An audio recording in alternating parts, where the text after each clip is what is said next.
Alexander pope अगस्तन period से, जिसे as of pope भी बोला जाता है, और इनका टाइम पीरियड 1688 से 1744 का माना जाता है।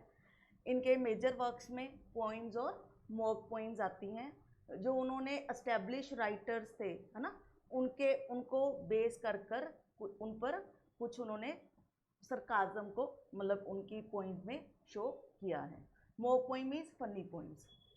डनस्यार्ड उन्होंने 1728 में लिखा था, वर्क था, ये एक पैरोडी थी, जो पहले क्या थी, 3 बुक्स में थी, जो in which Pope attack the literary enemies including Lewis Theobald. उनके जो लिटरेरी एनिमीज थे उनके ऊपर उन्होंने अटैक किया था, जिस करेक्टर का नाम क्या था, थियोबोल्ड। फिर उसने क्या किया था, उन्होंने शेक्सपियर का कोई वर्क लिखा था, who pointed out some errors in his edition of Shakespeare's. उन्होंने कुछ शेक्सपियर के लिए कुछ मतलब एडिशन में कुछ इनके खिलाफ अगेंस्ट बोला था अलेक्जेंडर पोप के, तो इन्होंने इनके ऊपर क्या कर दिया, एक मतलब अटैक कर दिया। और नेक्स्ट इन्होंने फिर अपना जो डनस्यार्ड था उसमें एक एडिशन किया as a book 4 in the year 1743, और अपने करैक्टर का नाम चेंज कर दिया थियोबॉल्ड टू कॉले सीबर, जो कि एक पोएट लॉरेट थे। ठीक है, पैरोडी थी ये, पहले 3 बुक्स में थी, in which Pope attack the literary enemies, जिसमें कि डनस्यार्ड में जो भी उनके मतलब एनिमीज थे लिटरेरी, है ना, उनके ऊपर वो अटैक करते थे, including Lewis Theobald. Lewis Theobald पे उन्होंने अटैक किया था। उसने क्या किया था, who pointed out some errors in his edition of Shakespeare, जिसने इनके शेक्सपियर के एडिशन पर कुछ एरर्स को पॉइंट आउट किया था। फिर Pope produce new Dunciad that was added as a book 4 in year 1743, और उसमें उन्होंने चेंज कर दिया हीरो को थियोबोल्ड टू कॉले सीबर, जो कि एक पोएट लॉरेट थे। ये उनका पहला मेजर वर्क डनस्यार्ड। हाँ जी, क्लियर है, जो उन्होंने 1727 और 1728 के बीच में लिखा था। उनका next work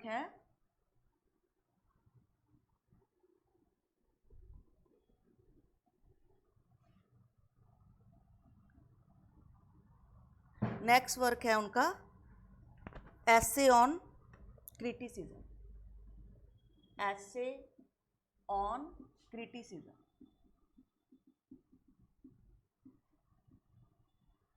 essay on criticism, ये उन्होंने कब लिखा था, 1711, और हीरोइक कपलेट, हीरोइक कपलेट में लिखा था।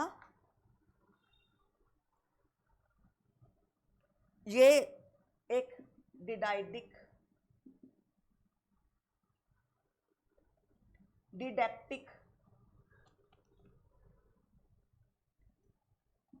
डिडक्टिक पोइम थी।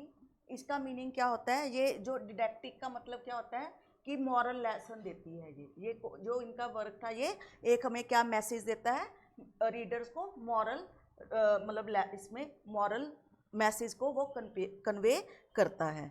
इसमें वो कहते हैं कि वाई भी जो क्रिटिसिज्म है, जो हम बैड क्रिटिसिज्म क्यों करते हैं,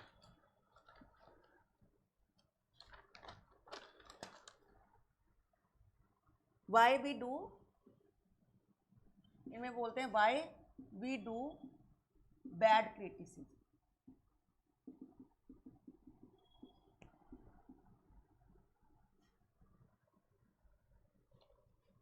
कहते हैं कि जब हम किसी का भी बैड क्रिटिसिज्म करते हैं, वो पोइट्री से ज़्यादा जो उसने लिखा है वो पोइट को ज़्यादा हर्ट करता है अगर हम किसी का बैड क्रिटिसिज्म करते हैं, और उस जिस कारण जो पोइट को इतना हर्ट करता है उसका वो लिटरेरी करियर भी जिससे ख़त्म हो सकता है। तो ये मैसेज देते हैं इसमें डायडक्टिक पोइम में कि हमें क्रिटिसाइज किसी भी वर्क को करते हुए ये ध्यान में रखना चाहिए कि ये वर्क से ज़्यादा जो उसको लिखता है उस पर ज़्यादा अटैक करता है, जिससे कि पोइट का करियर भी ख़त्म हो सकता है।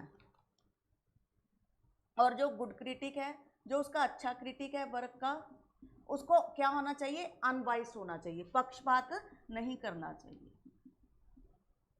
अनबाइस्ड होना चाहिए। और गुड क्रिटिक को हमेशा फॉलो गुड राइटर्स, हमेशा गुड राइटर और एंशियंट राइटर, गुड और एंशियंट राइटर। जो गुड क्रिटिक बनना चाहता है उसको हमेशा जो एंशियंट राइटर्स हैं उनको फॉलो करना चाहिए, उसको फॉलो करना चाहिए। कहते मैं भी खुद एंशियंट राइटर्स को फॉलो करता हूँ और उसको अनबाइस्ड होना चाहिए, पक्षपात बिल्कुल भी नहीं करना चाहिए। अगर कोई भी बैड क्रिटिक है ना, तो उसमें वो क्यों करता है, क्योंकि उसमें प्राइड आ जाता है ना, उसमें घमंड आ जाता है, जिस कारण वो क्या कर देता है, बैड क्रिटिसाइज कर देता है, वो नहीं करना चाहिए। तो वो ऐसे ऑन क्रिटिसिज्म में ये अपना मॉरल मैसेज कन्वे करते हैं कि जो क्रिटिक है जब वो हमेशा क्या होना चाहिए, गुड होना चाहिए, उसको बैड क्रिटिसिज्म नहीं करना चाहिए, वो उसकी राइटिंग पर नहीं, पोइट के करियर पर भी कई बार उसको ख़त्म कर डालता है। हमेशा क्या बनो, गुड क्रिटिक बनो, हमेशा क्या होना चाहिए, अनबाइस होना चाहिए।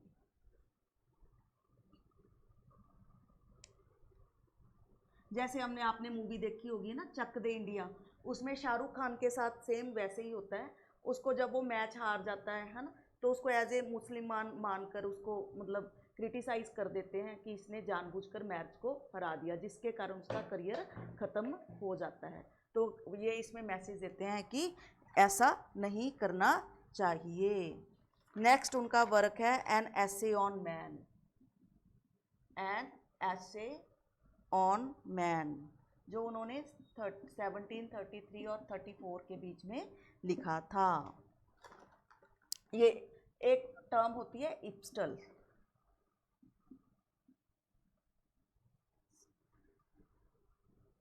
एपिस्टल्स, इसका मतलब होता है कोई भी वर्क होता है वो फॉर्म ऑफ लेटर्स में लिखा जाता है। जैसे हम लेटर्स लिखते हैं उसको हम एपिस्टल्स बोलते हैं। तो जो एसे ऑन मैन है ये भी इनका एक एपिस्टल्स था, ये इन्होंने लेटर की फॉर्म में लिखा था, in the form of letters. ये डेडिकेट है, ये वर्क उन्होंने किसको डेडिकेट किया था, टू हेनरी सेंट जॉन। ये कौन होते हैं, फर्स्ट विस्काउंट, कहाँ के, बोलिंगब्रोक किंग के क्या होते हैं, फर्स्ट विस्काउंट होते हैं। ये अर्ल से थोड़ा सा लोअर लेवल का रैंक होता है। इनको ये वर्क इन्होंने an essay on man dedicate किया था। ये इसमें ये मैसेज, मॉरल मैसेज कन्वे करते हैं, गॉड इज ऑलवेज राइट। जैसे कि पैराडाइज लॉस्ट में है ना, हमारा हमने पढ़ा था, सतन करैक्टर होता है, वो बदला लेना चाहता है ना, पहले उसका नाम लूसीफर होता है, वो कहते हैं कि गॉड ने ये गलत किया है ना, वो तो रिवेंज लेना चाहता है। तो इसमें वो लिखते हैं वर्क में कि गॉड जो करता है हमेशा अच्छे के लिए करता है, गॉड हमारे साथ कभी भी बुरा नहीं करता, गॉड इज़ ऑलवेज राइट, और हमें गॉड के मतलब फॉलो करना चाहिए। जिस कारण उस टाइम के जो मतलब लोग थे है ना, उसमें एक ऑप्टिमिज्म आ गया था, आशावादी सोच हो गई थी रिलीजन के प्रति। और पहले दो राइटर्स थे, Rousseau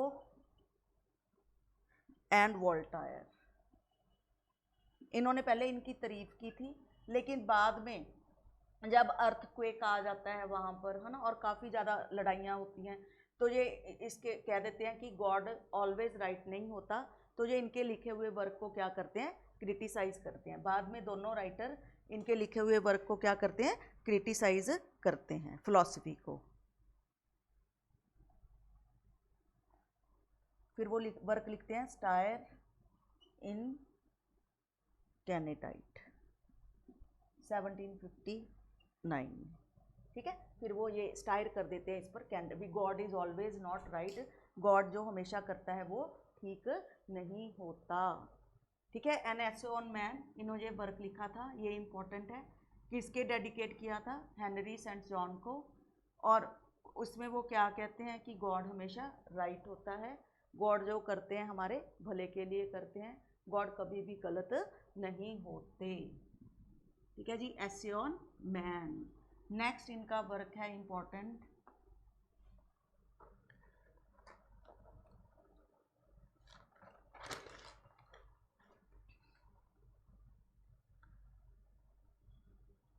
the characters of women in 1743। इन्होंने एक वर्क लिखा था द कैरेक्टर्स ऑफ वुमेन। भी वुमेन्स के अलग अलग शेड्स होते हैं, है ना, कभी वो धोखा देती है, कभी प्यार करती है, तो उस पर उन्होंने द कैरेक्टर्स ऑफ वुमेन पर एक वर्क लिखा था। और ट्रांसलेशन भी इन्होंने की थी, 2 वर्क की ट्रांसलेशन किया था, Iliad and Odissi.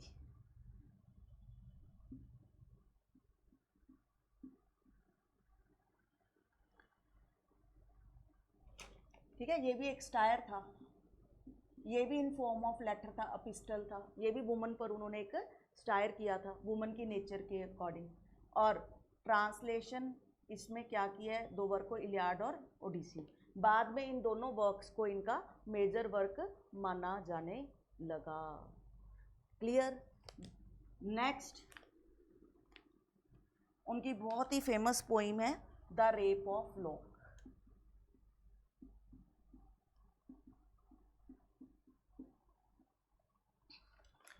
Most brilliant work, मतलब ये फाइट इसमें शो की गई है 2 नॉवेल्स फैमिली की।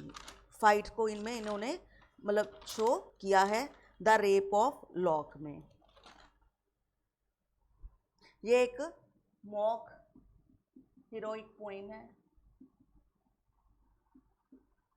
इसको हम लॉन्ग नैरेटिव पोइम भी बोल सकते हैं।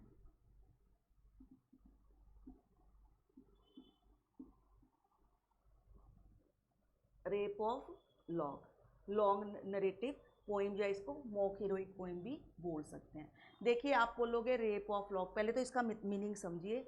जैसे हमारे बालों की जो लट होती है, लट है ना, उसको हम जैसे आगे कई बार रख लेते हैं, तो उसमें लॉक का मतलब हेयर को बोला गया है, और इसमें रेप का मतलब उसके बालों की करैक्टर के लट को काट लेना, उसमें उसको रेप ऑफ द लॉक इन्होंने दर्शाया है, बालों की एक लट का कट जाना। तो इसमें इसको 5 कैंटोज में लिखा गया,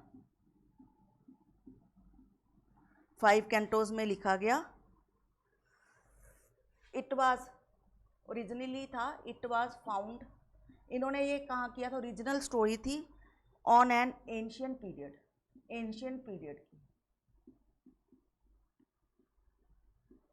ये कौन सी सोसाइटी पर होती है, Roman Catholic society.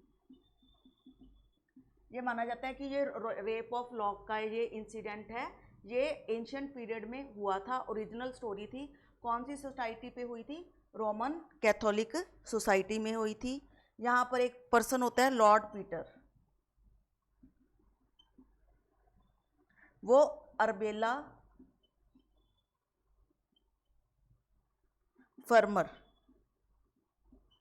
Real story पर बेस्ड है, जो कि एंशियंट पीरियड की रियल स्टोरी थी, रोमन कैथोलिक सोसाइटी को बिलोंग करती थी।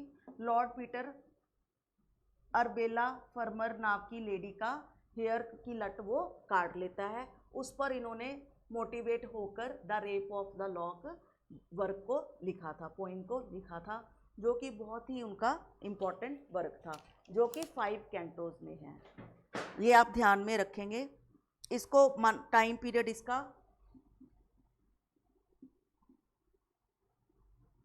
नियर अबाउट इस टाइम पीरियड में माना जाता है, द रेप ऑफ लॉक।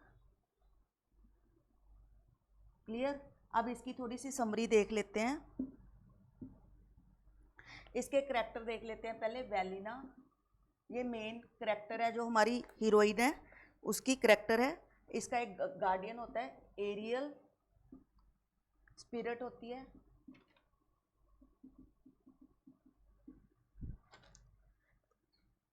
इसका एक डॉग भी है हीरोइन का, और ठीक है, बेलिना है जिसके बाल काटे जाएंगे। बेलिंडा,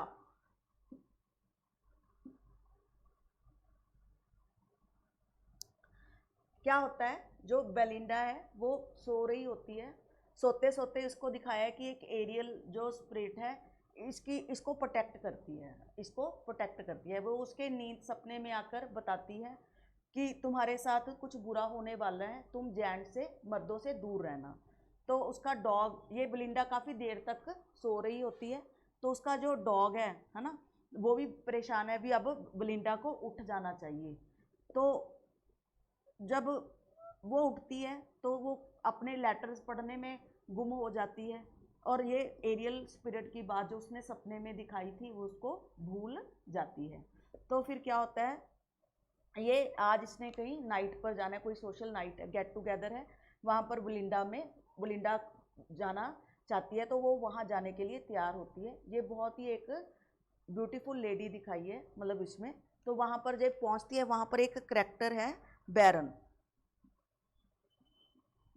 वो सोचता है कि मैं इतनी, ये परफेक्ट है, मैं इसकी जो है लट को, जो बालों की लट बाहर निकली हुई है, मैं इसको क्यों ना काट लूँ, उसके मन में ये थॉट आ जाती है। तो बैरन और जो वहाँ पर बेलिंडा है, पहले तो दोनों कार्ड्स है ना खेल रहे होते हैं, जिसमें कि बेलिंडा बैरन से जीत जाती है, और जो एरियल स्पिरिट है वो उसको प्रोटेक्ट करना चाहता है। वो और भी एरियल्स की ड्यूटी, मतलब स्पिरिट्स की ड्यूटी ला देता है कि तुम बेलिंडा का ध्यान रखना। तो बैरन के मन में ये अब थॉट आ चुकी है कि मैं बेलिंडा की क्या काटूंगा, लट को काटूंगा, जिसके लिए उसकी हेल्प करती है करैक्टर क्लैरिसा।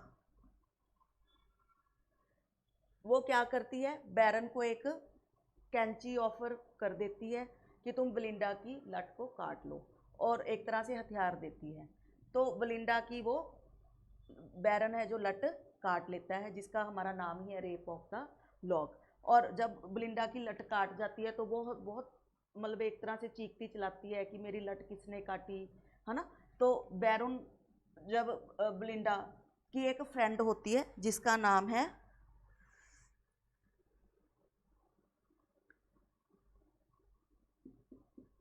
थैलेस्टिड्स, वो बेलिंडा को समझाती है कि फिर क्या हो गया, तुम्हारी लट्टी कटी है, फिर क्या फ़र्क पड़ता है। लेकिन वो कहती है कि नहीं, मुझे मतलब मेरी लट वापस चाहिए। तो वो अपने लवर को, अलेक्जेंडर नाम होता है उसका, उस बैरन के पास भेजती है कि तुम बेलिंडा की उससे लट वापस लेके आओ। तो बैरन मना कर देता है कि मैं बेलिंडा की लट नहीं दूंगा। उतने में ये, लेकिन बेलिंडा फिर बैरन के पास खुद ही पहुंच जाती है, उससे हाथापाई करती है।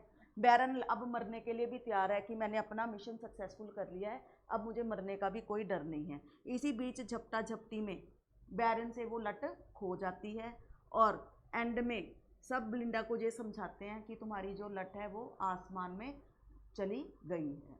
तो ये हमारी स्टोरी है the rape of lock, Alexander Pope की। The rape of lock, the rape of lock का मतलब इसमें क्या है, बालों की लटका कटना। ठीक है जी, ये हमारा हो गया।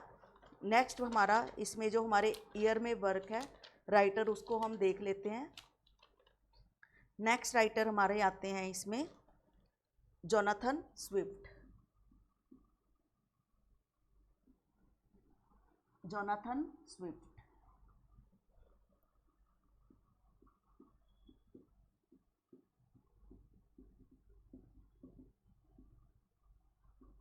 उनका टाइम पीरियड है 7 से लेके 1745 तक। ये इनको स्टायरिस्ट माना जाता है, इंग्लैंड के स्टायरिस्ट ऑफ इंग्लैंड, इनको स्टायरिस्ट माना जाता है इंग्लैंड के। इन्होंने द बैटल ऑफ बुक्स, इनके फेमस वर्क हैं the battle of books, a tale of tub,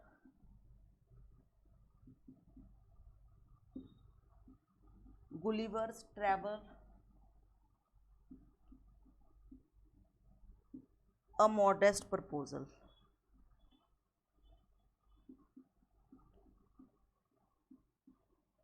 ये इनके क्या है, मेन वर्क्स हैं जिनको हम वन बाय वन डिस्कस करेंगे। एक बार इनको देख लीजिए। हाँ जी, आगे देखिए। जॉनथन स्विफ्ट 1667 1745, जो कि स्टायरिस्ट थे इंग्लैंड के। अब इनका हम एक एक वर्क को कवर करते हैं। फर्स्ट देखते हैं अ टेल ऑफ टफ,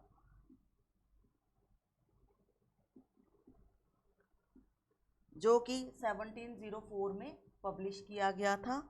ये एक रिलीजियस एलेगरी है, रिलीजियस एलेगरी है जो कि स्टायर करता है on religion.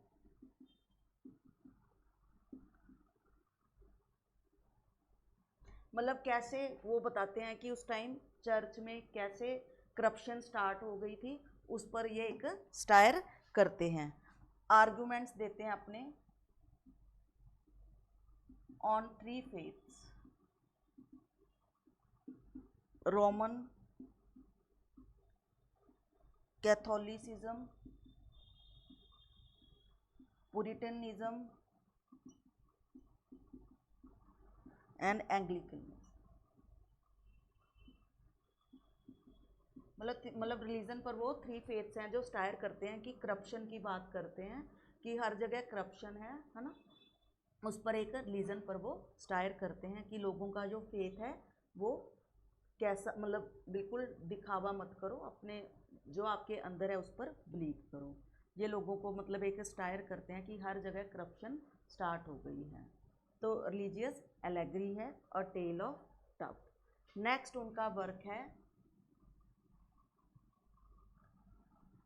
Battle of books.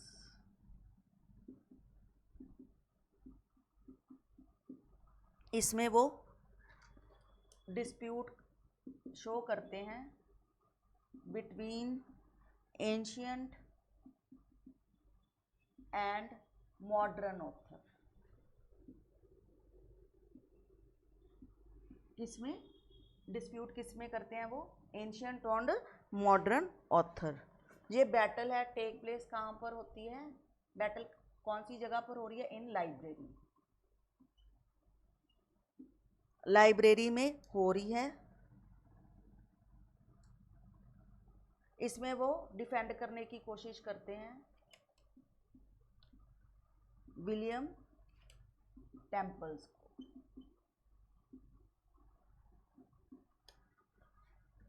ठीक है, essay on ancient and modern learning. Next उनका वर्क है modest proposal. Modest proposal, modest proposal 1729। इसमें वो call public attention to the plight of children against selling poor children as food for rich gentlemen।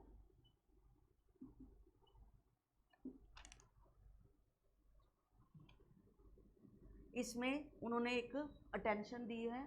Plight का मतलब होता है दुर्दशा।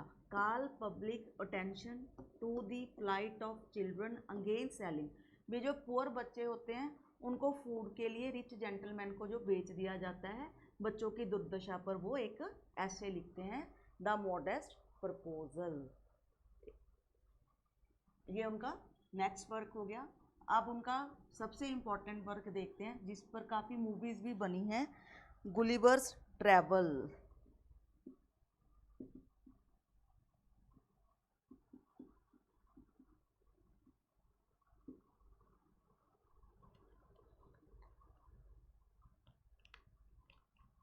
ये बहुत ही फेमस नॉवल है। इसको इंग्लिश लिटरेचर की फर्स्ट नॉवल भी माना जाता है। बहुत इम्पोर्टेंट इस पर काफ़ी मूवीज़ बनी हैं। हमने आपने देखा होगा वो जवेद जाफरी, जनंतरम मंत्रम करके एक मूवी थी, है ना, जो और उसमें वो एक टाउन में, आइलैंड में जाता है जहाँ पर उसके बहुत छोटे हाइट के लोग वहाँ से मिलते हैं। वो उसका मतलब ये गुलिवर जो होता है 4 जगह पर ट्रैवल करता है। उस वहाँ पर जो मूवीज़ या नॉवल में से निकाले गए हैं उसकी फर्स्ट विजिट को शो करते हैं, जिसमें इसमें पर हम उसके चारों विजिट्स को डिस्कस करेंगे। गुलिवर ट्रैवल ये एक, इसको 720 और माना जाता है बीच में लिखा गया, 1726 में पब्लिश किया गया। ये एक स्टायर है,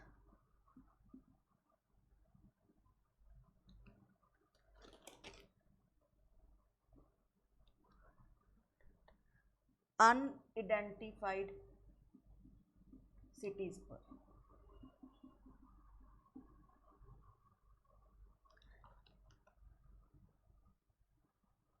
गुलिवर जो है इसमें हमारा 4 जर्नी पर जाता है। 1 बाय 1 हम इनकी चारों जर्नीज को डिस्कस करेंगे, और मूवी जो नॉवल है मोस्टली उनकी 1 जर्नी को शो करती है। जो हमारे मेन इसमें हीरो होते हैं लेम्यूल गुलिवर, ये एक सर्जन है जो कि मतलब सर्जन है और इनकी लाइफ अच्छी चल रही है, लेकिन ये पूरी दुनिया को देखना चाहते हैं। तो वे ये अपनी वाइफ से बात करते हैं कि मैं पूरी दुनिया को देखना चाहता हूँ। तो उससे बात कर कर वो एक जहाज़ में जॉब कर लेते हैं। तो जब वो जहाज़ की यात्रा पर जा रहे होते हैं तो उनका जो जहाज़ है वो डूब जाता है, और वहाँ पर तैरते तैरते ये एक लिलीपुट नामक आइलैंड पे पहुँच जाते हैं। वहाँ पर पहुँच जाते हैं, वहाँ पर जो लोग हैं बहुत छोटे छोटे लोग हैं, और वहाँ पर पहले तो लोग इनको देखकर डरते हैं, इनको बांध देते हैं, हाथों को भी, गुलिवर के पैरों को भी, बालों को भी। लेकिन धीरे धीरे जो लिलीपुट है वो सबसे बहुत अच्छा बिहेव करता है, और किंग, जिससे कारण किंग की भी लिलीपुट से दोस्ती हो जाती है। अब जो लिलीपुट के लोग हैं उनका एक एनिमी देश होता है, वो उसको बोलते हैं कि हमें मतलब उस पर कैसे जीत हासिल करें। तो अब जो लिलीपुट के किंग के कहने पर गुलिवर उनके जहाज़ों को वहाँ पर मतलब ले आता है, जिससे कि किंग बहुत खुश होता है। लेकिन गुलिवर एक गलती कर लेता है, वो जो उनका पड़ोसी देश है उनके साथ भी मतलब वो फ्रेंडशिप कर लेते हैं गुलिवर। तो जिस कारण किंग जो है उनको मतलब गुस्से हो जाते हैं। तो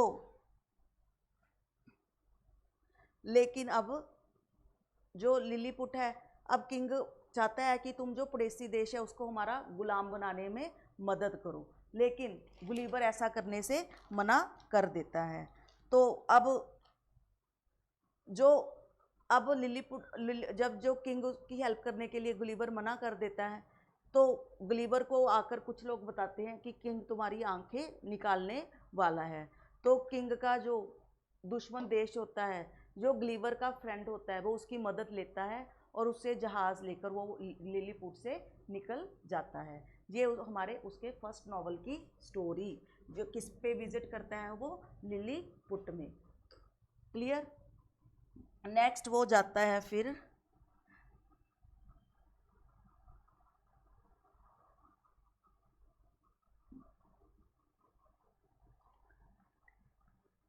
नेक्स्ट विजिट होती है गुलिवर की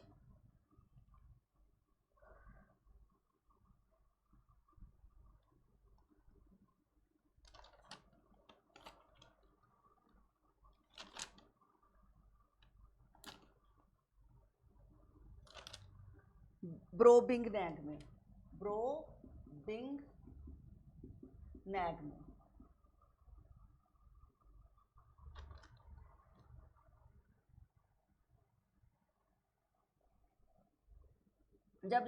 जब समुद्र पर जाता है तो यात्रा पर होता है, तो डाकू उस पर क्या कर देते हैं, हमला कर देते हैं, जिस समुद्री डाकू, तो जिस कारण वो भागकर ब्रोबिंग नाम के आइलैंड पर पहुंच जाता है। और जब वो वहाँ पर जाता है तो वहाँ पर पहले आइलैंड पर तो उससे बहुत छोटे लोग होते हैं, जब वो दूसरे आइलैंड पर जाता है तो उससे बहुत ज़्यादा क्या होते हैं, बड़े होते हैं लोग, बहुत ज़्यादा बड़े होते हैं, जो गुलीवर को देखकर उसका मजाक उड़ाते हैं, भी इतना छोटा पर्सन हमारे बीच में कहाँ से आ गया। तो एक उसको अपने पास एक किसान रख लेता है ना, लेकिन किसान से वो राजा के दरबार में पहुंच लेता है, राजा उसको खरीद लेता है। तो वो राजा को बोलता है कि मैं तुम्हें एक चीज़ दे सकता हूँ जो तुम्हारी ताकत बढ़ाने में मदद करे, मैं तुम्हें उस चीज़ को बनाने में हेल्प कर सकता हूँ, गन पाउडर। गुलिवर उनको ऑफर करता है, लेकिन जो वरिंगम बैंक का रोज राजा होता है वो कहता है कि हमारी जो देश है वो पीसफुल देश है, हमें तुम्हारे गन पाउडर की ज़रूरत नहीं है, तुम यहाँ से चले जाओ, यहाँ से भाग जाओ, हमें तुम्हारी बिल्कुल भी तुम्हारे गन पाउडर की ज़रूरत नहीं है। और अपने गुलिवर इनको अपने इंग्लैंड के बारे में बताता है कि कैसे वॉर्स होती हैं। तो किंग कहता है कि हमें तुम्हारी कंट्री जैसे मतलब गन पाउडर की ज़रूरत नहीं है, हमारा एक पीस लविंग कंट्री है। तो जिसके साथ ही गुलिवर की सेकंड विजिट भी पूरी हो जाती है। अब वो थर्ड विजिट में जाता है। थर्ड विजिट उसकी होती है कौन सी सिटी में,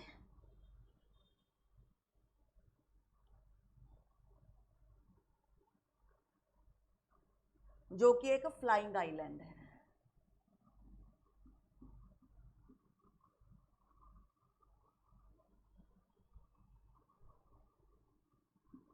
जिसमें कि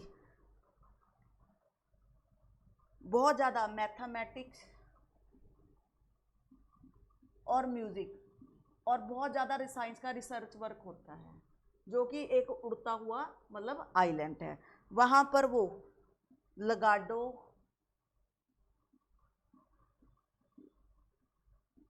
गुलू, ब डस, ड्रिब, डगनैक, स्टर्लबर्ग्स, इन जगहों पर वो जाता है। वो देखता है कि लोग मैथमेटिक्स, साइंस और बहुत ज़्यादा रिसर्च वर्क में ही मतलब पागल हुए हुए हैं इस यात्रा के दौरान, और फिर वो जापान में से विजिट करता हुआ वापस इंग्लैंड में आ जाता है। तो ये वहाँ उसकी थर्ड यात्रा भी कंप्लीट हो जाती है। अब वो फोर्थ यात्रा में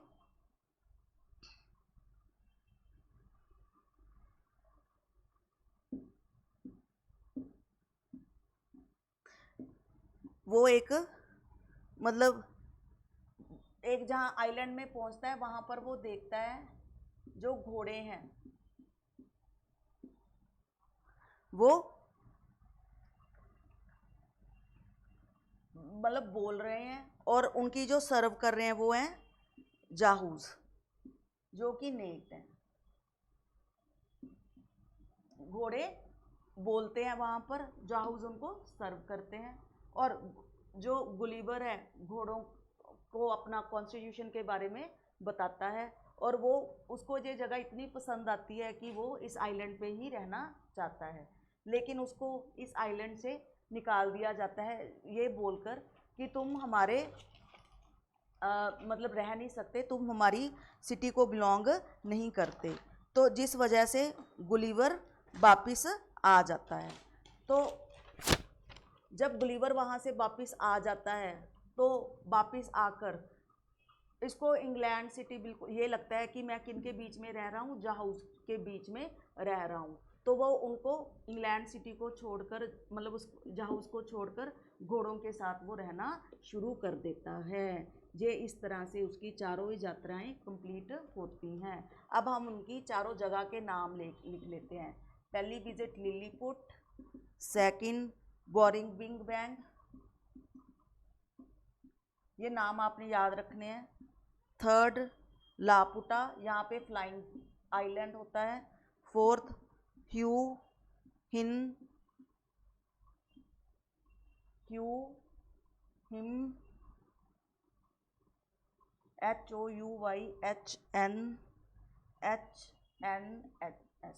ह्यूमन्स। ये उसकी 4 जगह की यात्रा है यहाँ पर उसको अपने से छोटे लोग मिलते हैं, यहाँ पर उसको अपने से बड़े लोग मिलते हैं। यहाँ पर याद रखने वाली बात है गन पाउडर, यहाँ ये एक फ्लाइंग आइलैंड है, ठीक है। यहाँ पर वो साइंस और मैथमेटिक्स और म्यूजिक के पीछे पागल हैं, और यहाँ पर हॉर्सेस, ये उसकी चारों प्लेसेस यहाँ पर वो विजिट करता है। पहली जगह पर छोटे लोग मिलते हैं, दूसरी जगह पर उससे बड़े लोग मिलते हैं, थर्ड क्या है फ्लाइंग आइलैंड है, और फोर्थ वन में उसको क्या मिलते हैं, हॉर्सेस मिलते हैं जो कि बोलते हैं, जो कि उनके साथ वो रहना चाहता है। लेकिन जब वो उसको वहाँ पर नहीं रखते कि तुम हमारी जगह से बिलोंग नहीं करते, उसको वापस इंग्लैंड भेज देते हैं। तो वापस आकर जो गुलिवर है वो हॉर्सेस के साथ ही रहना शुरू कर देता है। तो ये हमारी 4 प्लेसेस, इनके नाम आपने याद रखने हैं। क्लियर? ये वर्क को आप गुलिवर को थोड़े से बस नाम याद रखने हैं, समरी तो थोड़ी सी आपकी नॉलेज के लिए, इससे क्लैरिटी आ जाती है। हमारा नेक्स्ट पोइट है Samuel Richardson. Samuel Richardson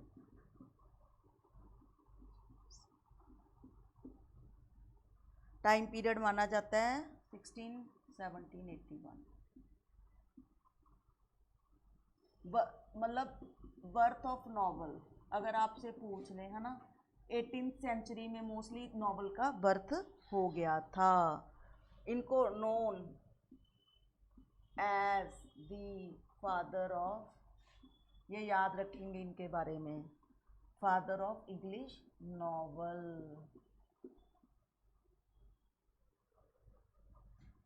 पैमिला first novel है इनका जो बहुत इम्पॉर्टेंट है।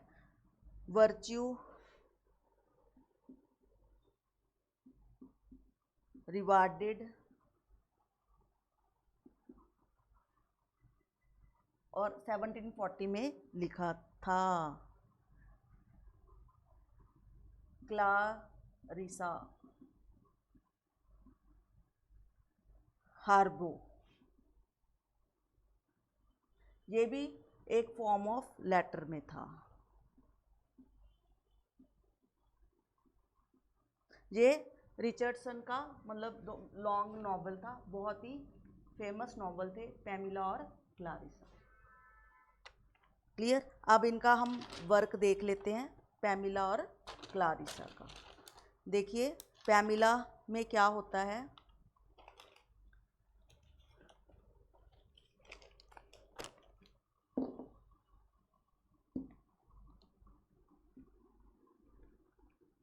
इन्होंने सैमुअल रिचर्डसन को फादर ऑफ नॉवल माना जाता है। इन्होंने 2 नॉवल इनके इम्पॉर्टेंट है, पैमिला और क्लारिसा। पैमिला नॉवल की अब हम समरी करते हैं। पैमिला ये 39 और 40 के बीच में लिखा गया, 40 में इसको पब्लिश किया गया। ये कहते हैं कि सैमुअल रिचर्डसन की पर्सनल लाइफ पर बेस है ये वाला नॉवल पैमिला, मतलब सैमुअल रिचर्डसन की पर्सनल लाइफ पर बेस है। ये एक रोमांटिक नॉवल है। इसमें अब इसकी स्टोरी देखते हैं हम क्या होता है। इसमें एक बेडफोर्ड शायर जगह का नाम है जो कि इंग्लैंड में है, उसकी मतलब पैमिला, वहाँ पर एक मतलब लेडी बी है,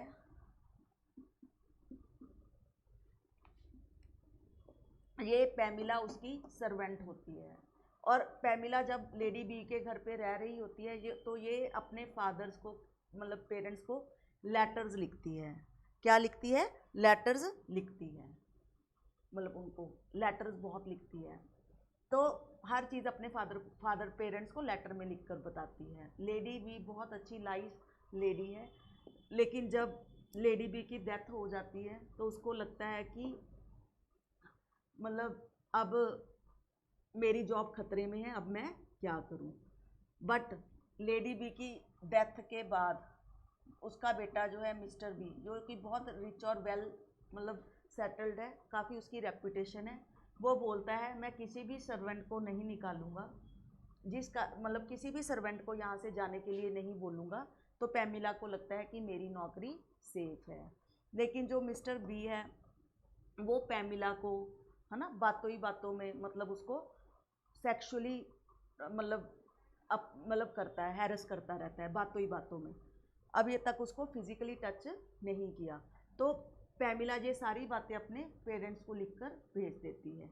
तो पेरेंट्स उसको बोलते हैं कि तुम्हें बिल्कुल परेशान होने की ज़रूरत नहीं है, हम बिना रोटी के भी गुजारा कर लेंगे, लेकिन तुम बिल्कुल पवित्र रहना। अगर तुम्हें लगे कि तुम्हारे साथ वो कभी फिजिकल होने की कोशिश कर रहा है तो तुम हमारे पास वापस आ जाना।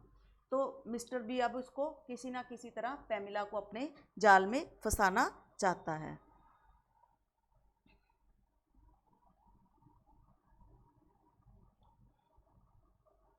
तो जब ये फिजिकल होता है ना पैमिला के साथ, तो पैमिला इसको मतलब खुद को पवित्र ही रखती है, अपने बच्चियों को बचा लेती है। और मिस्टर बी जब नाकाम हो जाता है तो वो पैमिला को कहता है कि तुम मेरे से जितना मर्जी पैसा ले लो, ये बात किसी को मत बताना। पैमिला अब वहाँ से जाना चाहती है, वो मतलब यहाँ से जाना चाहती है।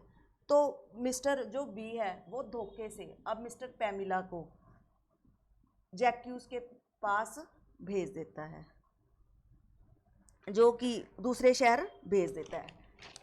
मतलब वहाँ पर जैक्यूज नाम की मतलब केयर टेकर होती है दूसरे शहर, वहाँ से उसको वहाँ से भेज देता है दूसरे शहर।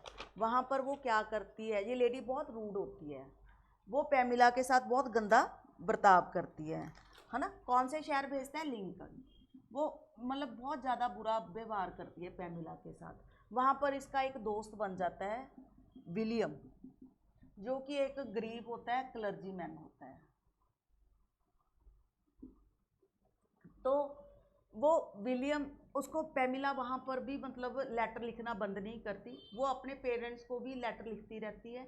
जब उसकी विलियम से फ्रेंडशिप हो जाती है तो वो विलियम को लेटर लिखना शुरू कर देती है और सारी बातें उससे मतलब दोनों की फ्रेंडशिप हो जाती है। तो वहाँ पर कभी कभी मिस्टर बी आते हैं और वो पैमिला को वहाँ पर आकर भी तंग करते हैं, लेकिन पैमिला उनके मतलब पास नहीं आती। वो पैमिला वहाँ से भाग जाना चाहती है। उसने एक दो बार कोशिश भी की, लेकिन पैमिला क्या रही, नाराज़ मतलब नाकाम रही। तो विलियम चाहते हैं कि मैं किसी तरह पैमिला को प्रोटेक्ट करूं, तो वो अपने मतलब लोगों से बात भी करते हैं, लेकिन मिस्टर बी इतने पावरफुल हैं कि लोग मतलब उसकी हेल्प नहीं करते और उसको सजेस्ट करते हैं कि तुम पैमिला से शादी कर लो। तो विलियम पैमिला को बोलता है कि क्यों ना हम शादी कर लें, तो दोनों एग्री हो जाते हैं। इन बिटवीन जो पैमिला विलियम को जब बोलती है कि मैं तैयार हूँ, वो भागने की कोशिश करती है, लेकिन वो बेचारी असफल नहीं होती। इतने में मिस्टर बी वहाँ पर आ जाते हैं। वो उसको मतलब कन्विंस करते हैं, है ना, कि तुम मुझसे शादी कर लो, है ना, लेकिन वो मना कर देती है भी मैं नहीं करूँगी। इतने में जो उसके लेटर्स होते हैं, वो अपने पेरेंट्स को लिखते हैं, वो ज्यूकस को मिल जाते हैं। वो लेटर्स वो सारे मिस्टर बी को दे देती है। तो मिस्टर बी को जब वो लेटर मिलते हैं तो वो देखकर बहुत दुखी होते हैं। मिस्टर बी उसको पैमिला को जाने के लिए बोल देते हैं कि तुम यहाँ से चली जाओ। और जब वो पैमिला वहाँ से जाती है तो वहाँ पर, है ना, जब वो जाती है पैमिला, तो वहाँ रास्ते में उसको मतलब मिस्टर बी का लिखा हुआ एक लेटर मिलता है कि मैंने तुम्हारे साथ बहुत गलत किया, हो सके तो तुम मुझे माफ़ कर देना। तो जहाँ पर मतलब मिस्टर बी पैमिला को भेज देते हैं। तो जब जैक्यूज है जो थोड़ी देर बाद पैमिला को एक लेटर लिखती है कि तुम वापस आ जाओ, जो मिस्टर बी हैं उनकी तबीयत बहुत ख़राब है। जब मिस्टर बी का लेटर पैमिला को मिलता है तो थोड़ा सा सॉफ्ट कॉर्नर उसके पास बन जाता है मिस्टर बी के लिए। वो लेटर को पढ़कर वो मिस्टर बी के पास वापस आ जाती है। तो अब मिस्टर बी उसको बोलते हैं कि पैमिला, मैं तुम्हें पसंद भी बहुत करता हूँ, प्यार भी करता हूँ, लेकिन हमारे सोशल मतलब हम इतने अलग अलग हैं सोशली, इस वजह से मैं तुमसे शादी नहीं कर सकता। तो पर बाद में जो मिस्टर बी हैं वो पैमिला से शादी करने को तैयार हो जाते हैं कि चलो कोई बात नहीं, मैं तुमसे शादी कर लेता हूँ। दोनों की शादी हो जाती है। मिस्टर बी पैमिला को अपनी हाई सोसाइटी के बारे में ट्रेंड कर लेते हैं। अब पैमिला भी मिस्टर बी की सारी बातें मानने लग जाती है। अब ये होता है, तब वहाँ पर उनकी लेडी डेवर्स, ये पैमिला मिस्टर बी की सिस्टर होती है, वो आ जाती है। मिस्टर बी कुछ काम के लिए घर से बाहर जाते हैं। लेडी डेवर जो कि मिस्टर बी की सिस्टर है, वो पैमिला के पास आती है और उसको बहुत ज़्यादा टॉर्चर करती है। उसको अपनी मतलब वाइफ नहीं मानती अपने ब्रदर की, और उसको बहुत तंग करती रहती है। लेकिन पैमिला इन रिस्पॉन्स कुछ नहीं बोलती। फिर वो उसको बताती है कि मेरा भाई ने तो तुमसे झूठ मूठ कर शादी की है, उसने पहले भी शादी की थी मिस गॉडविन से, उसकी एक सैली से, उसकी मिस गॉडविन नाम की तो एक बच्ची भी है। तो पैमिला ये सुनकर भी बिल्कुल अपसेट नहीं होती, और इधर लेडी डॉबर को लगता है कि मैंने बहुत ज़्यादा बोल दिया, मुझे ये नहीं कहना चाहिए था। उनको बहुत अफसोस होता है। पैमिला हंसी खुशी मिस गुडविन को मतलब अपना लेती है। लेडी ड्यूबर भी बाद में पैमिला को एक्सेप्ट कर लेती है कि ये कितनी अच्छी है। बाद में पैमिला भी अपने पेरेंट्स से मिलने के लिए जाती है। तो ये हमारी स्टोरी पैमिला। नेक्स्ट हम देखते हैं क्लारिसा। क्लारिसा में क्या होता है, ये भी हमारी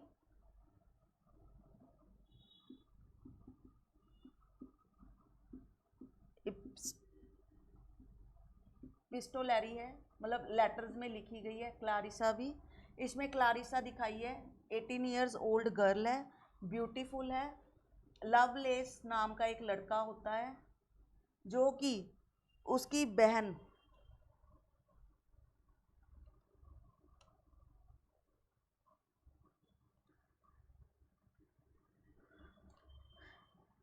होती है, सिस्टर होती है। मतलब ये दिखाया है कोर्ट अराबेला, ये कि अराबेला से मतलब करने के लिए आया है, शादी करने के लिए आया है। लेकिन लवलेस को अराबेला पसंद की बजाय वो क्लैरिसा से प्रभावित हो जाता है। और अराबेला और लवलेस को जब वो पता लगता है कि अराबेला को भी लवलेस अब क्लैरिसा से मतलब पसंद करता है, तो अराबेला जेलसी करने लग जाती है अपनी बहन से। इसका एक भाई भी होता है जेम्स, उसका भी लवलेस के साथ कोई अच्छा रिलेशन नहीं है। दोनों की आपस में डुअल भी फाइट भी होती है। उधर जो इसके पेरेंट्स हैं क्लारिसा के, वो वैसे तो रिच होते हैं, लेकिन बहुत ज़्यादा वो अमीर नहीं होते, मतलब सोशली उनका बहुत ज़्यादा हाई स्टेटस नहीं होता। तो वो बहुत ज़्यादा मतलब पैसे के पीछे ग्रीडीनेस को शो करते हैं। वो क्लैरिसा पर प्रेशराइज करते हैं कि तुम एक ओल्ड मैन से शादी करो। नाम क्या है उसका, रोजर सोल्म्स। क्लारिसा ये मतलब ओल्ड मैन है भी हमारा, जिससे स्टेटस ग्रीडीनेस के कारण इसको फोर्स करते हैं कि तुम इससे शादी करो। लेकिन क्लारिसा मना कर देती है, खुद को वो एक कमरे में बंद कर देती है। अब लवलेस को जब वो पता लगता है ना कि क्लारिसा ऐसे कर रही है, तो वो क्लारिसा को भगाने का प्लान करता है। लवलेस करेक्टर वाइज मतलब नेगेटिव करेक्टर है, अच्छा लड़का नहीं दिखाया। वो लवलेस क्लारिसा को लेकर एक ब्रोथल में ले जाता है, जो कि एक तरह का मतलब प्रोस्टिट्यूशन रहते हैं वहाँ पर, ब्रोथल बोलते हैं उसको, भागाकर वहाँ पर ले आता है। और लवलेस जब क्लैरिसा को वहाँ पर ले आता है, तो जब धीरे धीरे क्लैरिसा को पता लगता है कि लवलेस ने पहले भी और लड़कियों के साथ ऐसा किया है, तो लवलेस वहाँ से भागना चाहती है। एक दो बार कोशिश भी करती है, लेकिन वो पकड़ी जाती है। तो वहाँ पर जो लवलेस है वो क्लैरिसा पर वो बेहोश होती है, उस पर उसका रेप कर देता है। ये जब क्लैरिसा होश में आती है तो उसको पता लगता है। तो वो फिर भी अपनी मतलब यहाँ इस जगह से भाग जाती है। वो अपने आप को पवित्र रखना चाहती है। लवलेस का एक फ्रेंड होता है बेलफोर्ड। वो लवलेस का एक फ्रेंड होता है बेलफोर्ड, वो क्लैरिसा की हेल्प करता है वहाँ मतलब। तो लवलेस का जो फ्रेंड होता है बेलफोर्ड, वो क्लैरिसा की हेल्प करता है वहाँ पर। क्लैरिसा को जब ये पता लगता है कि उसके साथ ऐसा हुआ, तो वो धीरे धीरे खाना पीना छोड़ देती है, बहुत वीक हो जाती है।